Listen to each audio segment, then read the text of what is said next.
Hey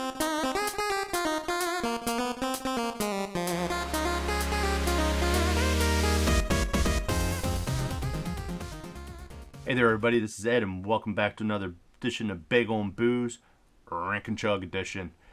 We're at the end of August, means end of summer, and while, we'll want to try to keep the Rank and Chug going, keep things moving, our beer selection today is not going to cooperate with the summer theme that we've had for the last couple.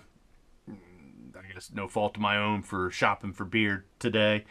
Was faced with an onslaught of fall and pumpkin flavored beers. Not very summery. I think I even saw a few Christmas beers. Might have picked some up to stash away for a winter bagel and booze. But, it is what it is. So I guess we should get on to the beer review and get the beer camera up, and of course we're going to find out if this will chug.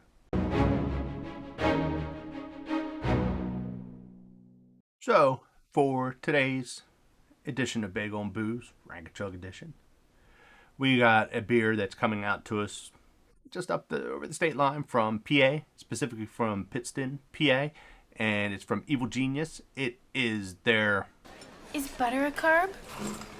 Yes.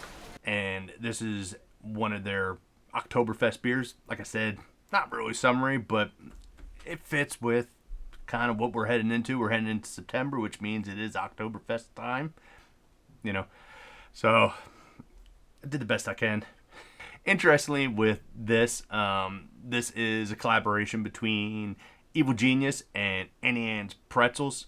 This beer clocks in at 5.5 ABV. As you can see clearly on the label, they label it as an Oktoberfest beer style.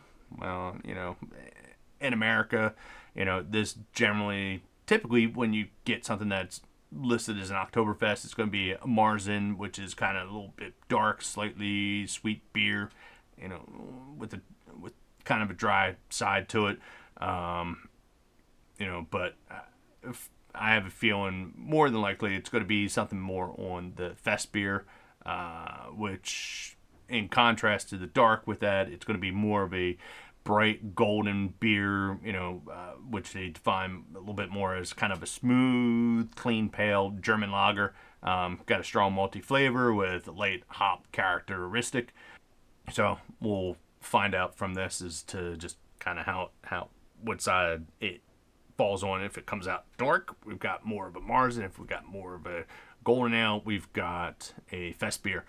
And interestingly with that, the Fest beers, they kind of term them that because, even though they're brewed, here in America, we use the term Oktoberfest really loosely.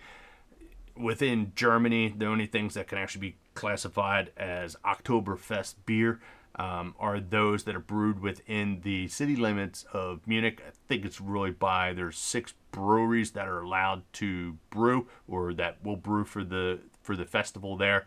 And since that is a protected term, nobody can use that, so they just label these things as Fest beer. So we'll go ahead. I guess let's get this cracked open, pour it out, and figure out if we got more of a Marzen or we got more of a Fest beer. I drink and I know things. Okay, so we got everything all poured out, and I guess looking at this, I think it's a little hard to see on the camera, but, now that I hold it up to the light, when I first poured it out, showing everything off of this, looked a little dark off of that, but looking at it here, light showing on everything, it is very clean. It's on the light side, so I'm going to venture that we are on the Fest beer spectrum versus the Marzen style with that. So, with this, they say it is, brewed with pretzels, mixed in, got the whole flavor with that. So let's go ahead and give it the old sniff test, figure out what we got. I have no idea. I'm guessing more kind of like buttery. When I think of Annie Ann's, lots of butter, lots of salt. I have no freaking clue. So this is definitely going to be an interesting one.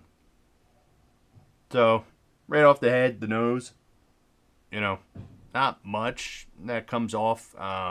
Particularly, nothing's jumping out at me. Definitely has that kind of multi flavor profile. I shouldn't say profile, but kind of the sniff. Just doesn't really smell like anything. It smells like beer. With that, we'll go ahead and we'll give it the old first up taste test.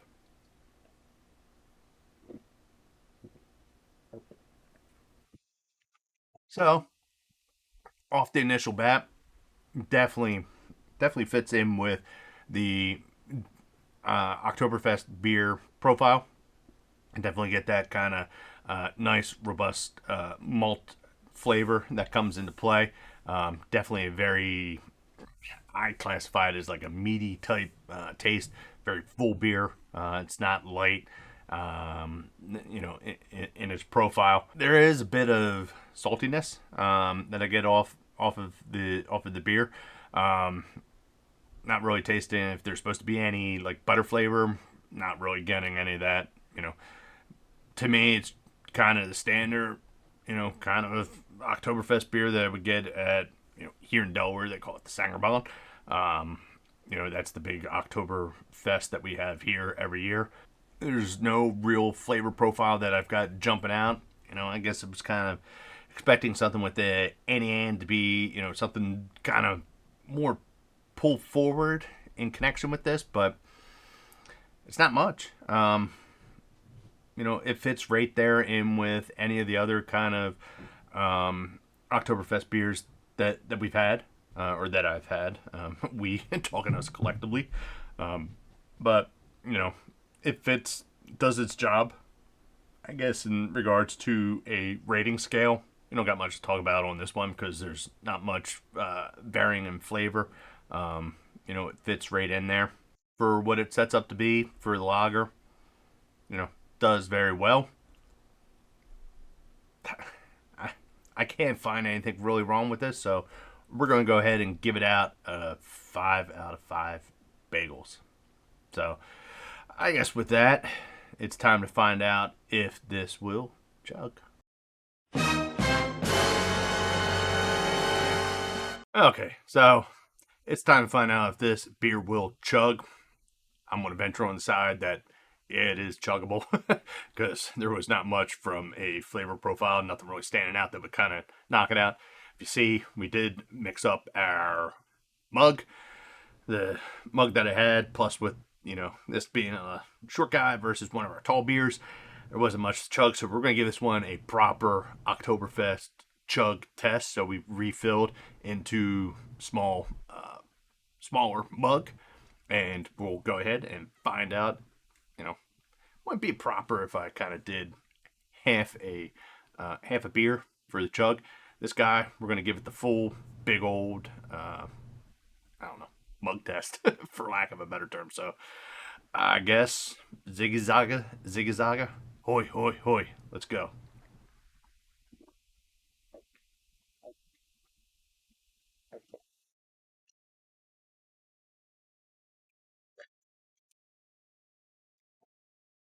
So, as expected, very, very, very chuggable. I don't know if that's a good thing, bad thing, dangerous, what have you. But out of all the beers I think that we've done for the chug test, this one went down smooth. No aftertaste. Nothing coming, changing any profile. Nothing intensified. Just what I kind of expect out of good old lager. Very chuggable, very smooth. Reflects the 5 out of 5 bagels that we gave on that. So, I guess there's not much to say, but goodbye summer almost. And we'll head into fall, which on a good side gives us some other beers to taste out. Return on some of our porters and stouts, some more lagers. We'll find out. So, with that, I'm done. This is done. We're done. And I thank you again for tuning in to another edition of Bagel and Booze, Rank and Chug edition. Thanks all.